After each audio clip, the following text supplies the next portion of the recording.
Dictation 120 शब्द प्रति minute start होगा 5 सेकंड बाद।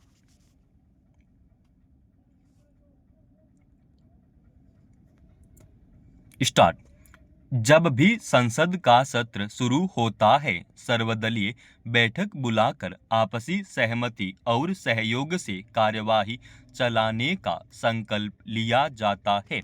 मगर पिछले कुछ समय से संसद का कामकाज हंगामे की भेंट चढ़ जा रहा है।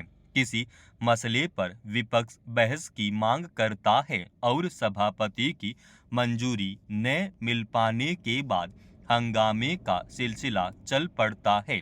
पूरा का पूरा सत्र बिना किसी सार्थक बहस और विधेयकों पर जरूरी चर्चा के बगैर समाप्त हो जाता है। चालू सत्र में भी पहले ही दिन से हंगामा चल रहा है। विपक्ष अडानी मामले पर बहस करना चाहता है, मगर दोनों सदनों में इसकी इजाजत नहीं मिल पा रही।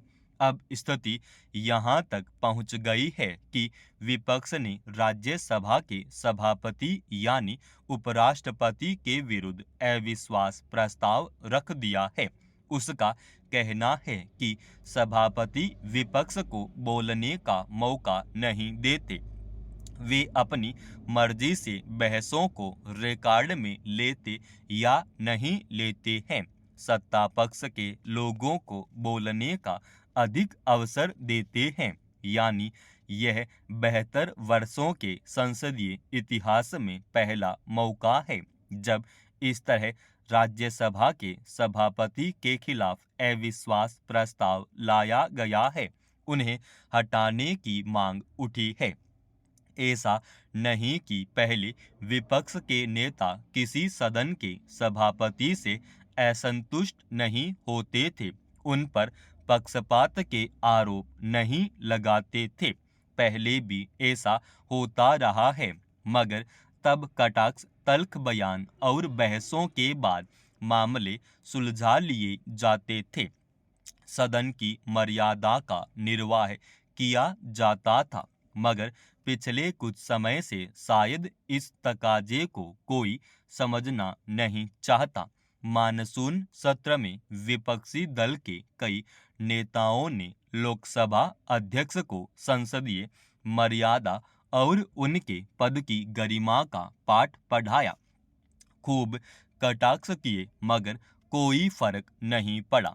विपक्ष का आरोप है कि सरकार खुद हंगामा खड़ा करके सदन के कामकाज में बाधा डाल रही है। वह चाहती ही नहीं कि संसद में किसी मुद्दे पर बहस हो। दरअसल संसदीय कार्यवाही को सुचारू रूप से चलाने की जिम्मेदारी सत्ता पक्ष की होती है। अगर किन्हीं स्थितियों में विपक्ष का रुख अधिक आक्रामक हो जाता है और सदन की कार्यवाही में बाधा पड़ती है, तो संसदीय कार्य मंत्री सुलह समझौते से गतिरोध दूर करने का प्रयास करते हैं। मगर लंबे समय से दोनों सदनों के कामकाज बाधित हैं और सरकार की तरफ से कोई ऐसा प्रयास नजर नहीं आता।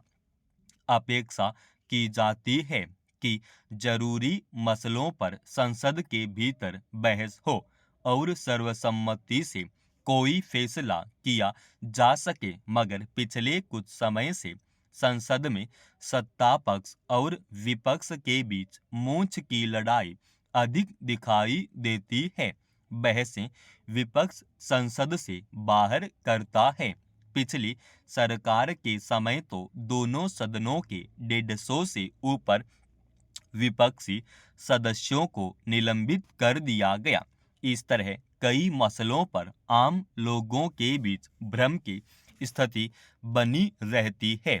ऐसी स्थितियों में सदन के सभापति की भूमिका निर्णायक हो जाती है। उनसे उम्मीद की जाती है कि बिना किसी दलगत आग्रह के राष्ट्रीय हित के मुद्दों पर चर्चा कराएं और सरकार उस आधार पर उचित कदम उठाएं। मगर न तो लोकसभा में और न राज्यसभा में ऐसी लोकतांत्रिक परंपरा दिखाई दे रही है। आखिर इस गतिरोध को दूर करने की जिम्मेदारी कौन निभाएगा और कैसे भरोसा किया जाए, फिर संसद में कामकाज ठीक से चल सकेगा। मनुष्य के शरीर का सबसे जटिल हिस्सा मस्तिष्क है। यह शरीर के बाकी हिस्सों पर कैसे नियंत्रण रखता है, यह कौतूहल ही नहीं, शोध का विषय भी रहा है। मानव मस्तिष्क के विकास को समझने के लिए वर्षों से अध्ययन होते रहे हैं, मगर दिमाग की गहरी परतों में उतरकर गुत्थियां सुलझाना इतना आसान नहीं रहा। भारत के लिए गर्व की बात है कि वह दिमाग की सामान्य संरचना से आगे बढ़कर भ्रूण के मस्तिष्क के बारीक खंडों को देखने में समर्थ हो गया है। यूं मस्तिष्क संबंधी जटिलताओं के लिए हमारे पास MIR जैसी तकनीक पहले से है। वहीं मस्तिष्क की गतिविधियों को जानने के लिए ब्रेन मैपिंग तकनीक भी है, मगर अब हम इस दिशा में कई कदम आगे बढ़ गए हैं। भारतीय प्रौद्योगिकी संस्थान मद्रास ने आधुनिक ब्रेन मैपिंग तकनीक से भ्रूण के मस्तिष्क की विस्तृत 3D तस्वीर जारी कर सभी को चौंका दिया है।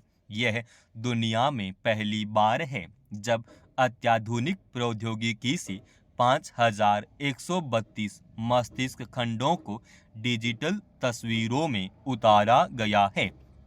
प्रौद्योगिकी सीमाओं से परे जाकर हमारे वैज्ञानिकों और अनुसंधानकर्ताओं ने चिकित्सा विज्ञान में इतिहास रच दिया है। IIT मद्रास अब एलन मस्तिष्क संस्थान की कतार में आ गया है।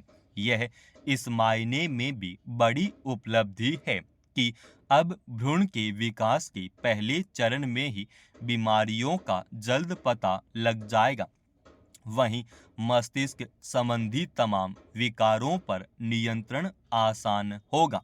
मस्तिष्क खंड की छोटी से छोटी डिजिटल तस्वीरें तंत्रिका विज्ञान के क्षेत्र में काम कर रहे चिकित्सकों की सहायता करेंगे।